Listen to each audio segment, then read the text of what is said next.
gawe geger, gawe ular. Sing kok karepe Apa perkarane ngendi kowe? Gawe geger. aja blang-blangan takon urusan. Aku nang papan kene golek mari gawe. Yen kowe watahe prajurit maju akan legane atimu. Bagus tak gedhe jero mati.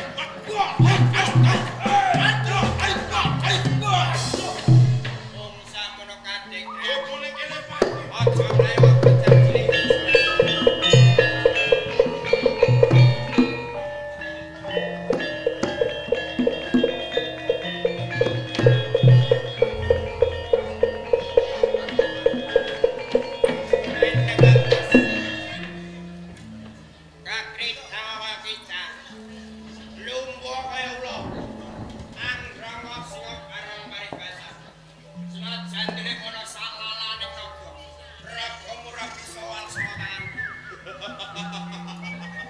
Bagus.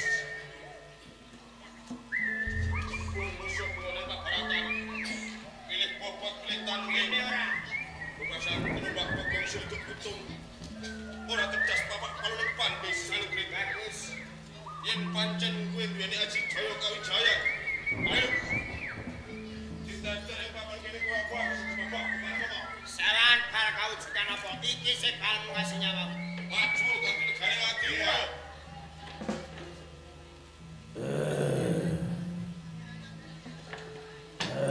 Senajan to kowe kawujudanmu kucing. Macan. Macan.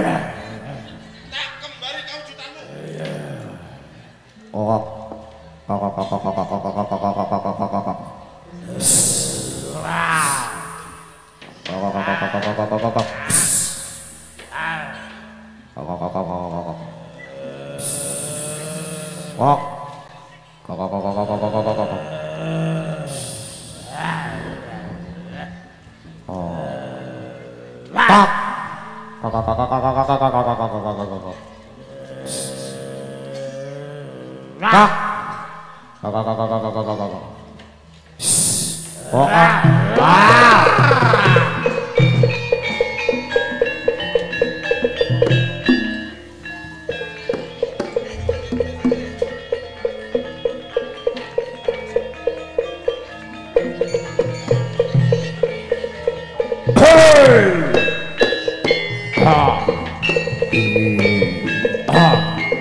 Gujleng iblis lau.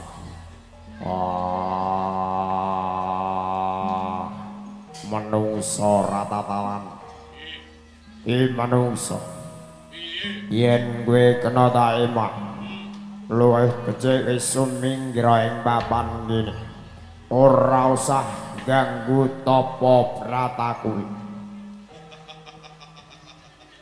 Sopo sing ganggu tapa bratamu? Kowe Aku ora ganggu tapa bratamu. sing mbok karepe. Kene papane wong perang. Sing sumingkir kudu kowe. Aku gelem semingkir. Waton aku bisa nyangging sirahmu. Kelakon sirahku kejangging. Nanging yen kowe bisa nampani kasektek. Blake dadaku. Ora mati sembah dalaman. Seblak gembalmu ki mati, dengar? Ya. Waduh.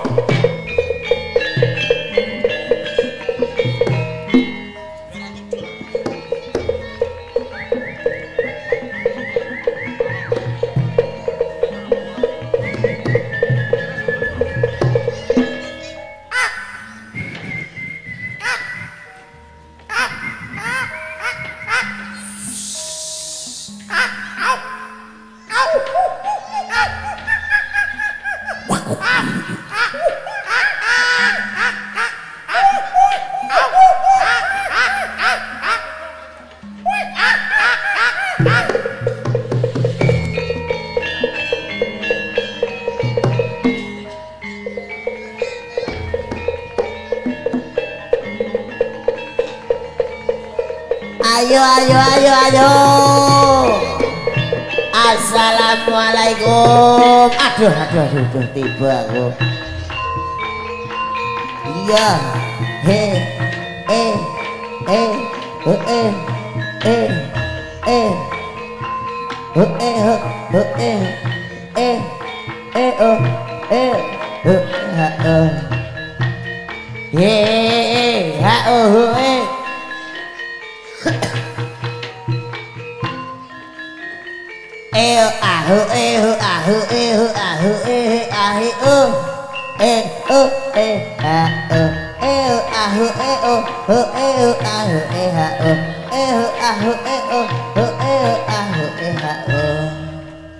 Aduh, enak lho Mas.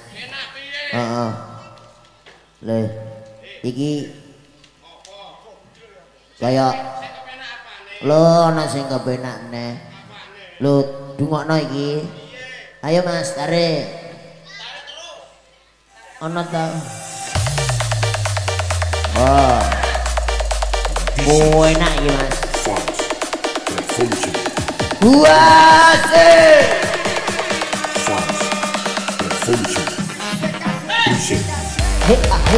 Iya, iki lo Mas, ayo Mas, iya Mas, iya Mas, iki lo Mas, yo,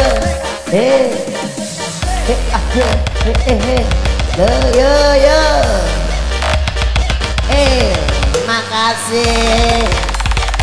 Buase. Yo.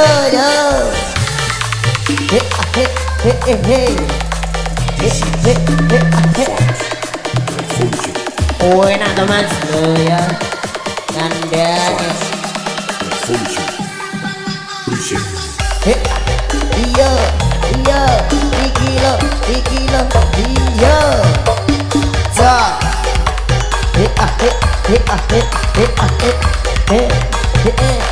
Lo.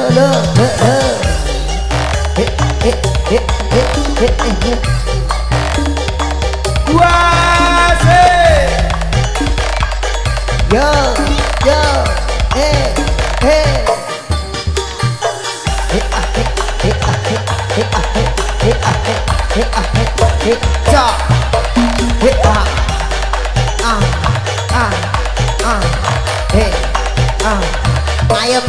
Mas.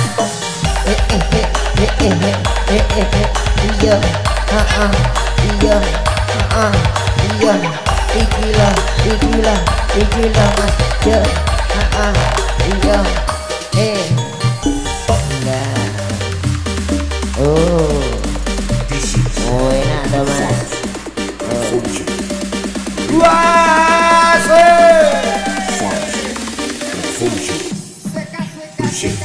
Iya, ikilah, so.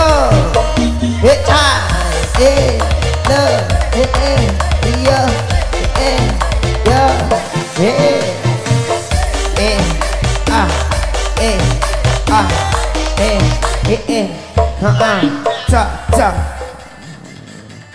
Ngandani yo. Aduh, enak Mas. Ayo. Terus Mas. Enak. Dah. Iya Mas. Wes. Gelise. Enak tenan yo Mas. Aku entuk duit lho, lumayan. Piye? Urung lah kundi ngono dongakno iki sing digawe jenenge sapa tak dongane lu takok barang ya ampun nggih tak takok aku derek tangan sing dada-dada langsung ana sinten Pak Mahmud nggih. Nggih matur suwun. Pak Mahmud Mas sing dadah damel. Ndak takok. Sing gadah damel Pak Mahmud Mas. Dungu ta ora piye? Sing gadah damel Pak Mahmud. Dungu ta ora? Pak Mahmud sing gadah damel.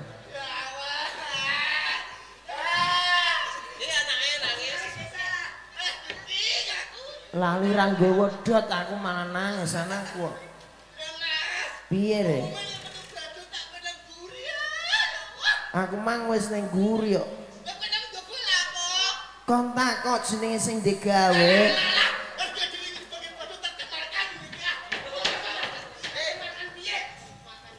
Kayak iki.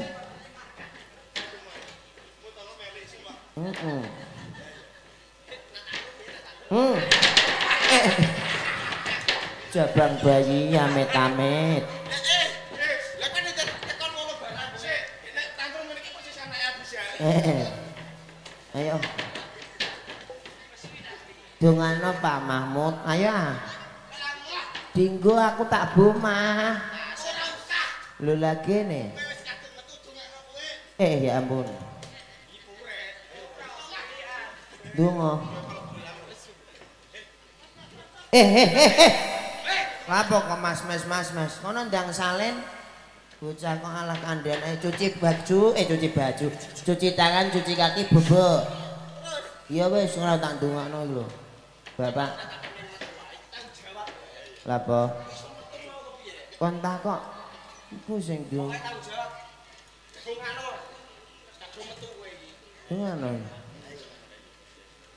Iya, tak dongakno.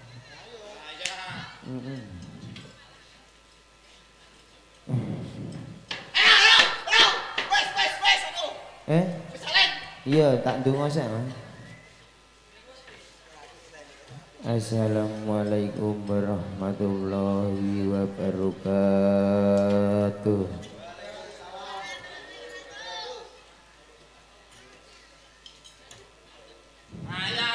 Iya ngusah. Bismalam saliban nabrak mateni wong ada lha arek kono ndongakno jane iso ndonga ta ora gak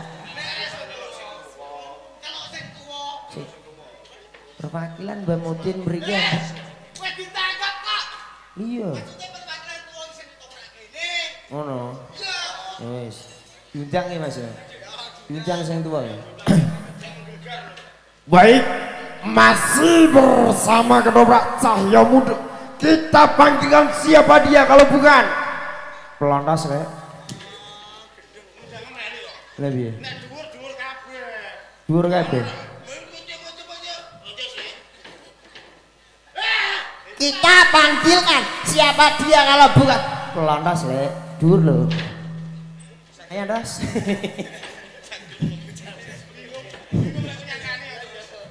Masih bersama Pelontos ya.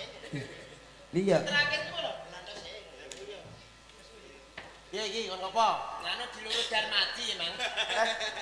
Darmadi? Darmadi sapa? Wong buah kok. Ya kan dia ana Darmadi. Lah terus wong dadi begal barang ya kan. Kondange lah. Iya. Rila raine. Piye? Malah abang kabeh.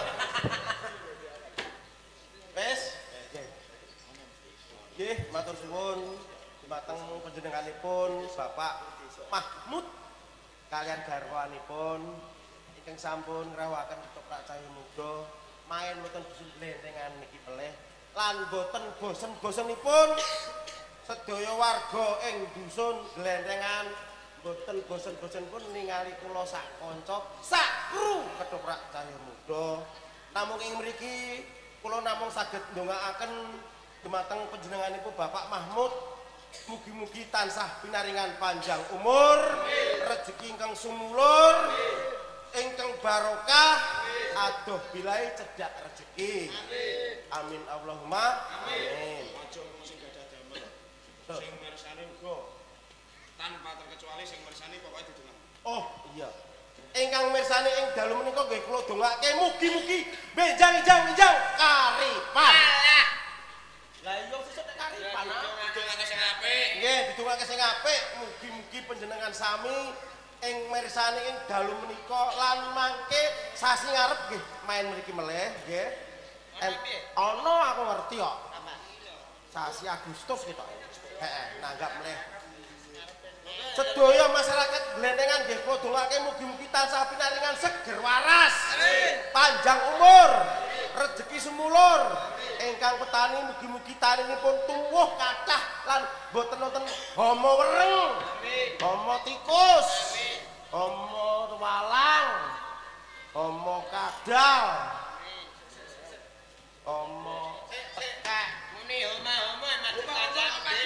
Karo kono Mas piye? Lah nggih, mugi-mugi mboten wonten hama-hama. Sing tenang.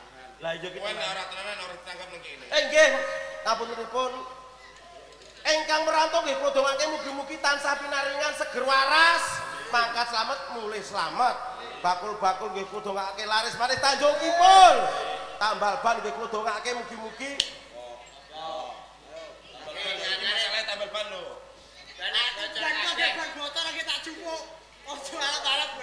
Ingkang tambal ban nggih kula dongake mugi-mugi benjang-enjang angsal rezeki ingkang kathah lan barokah.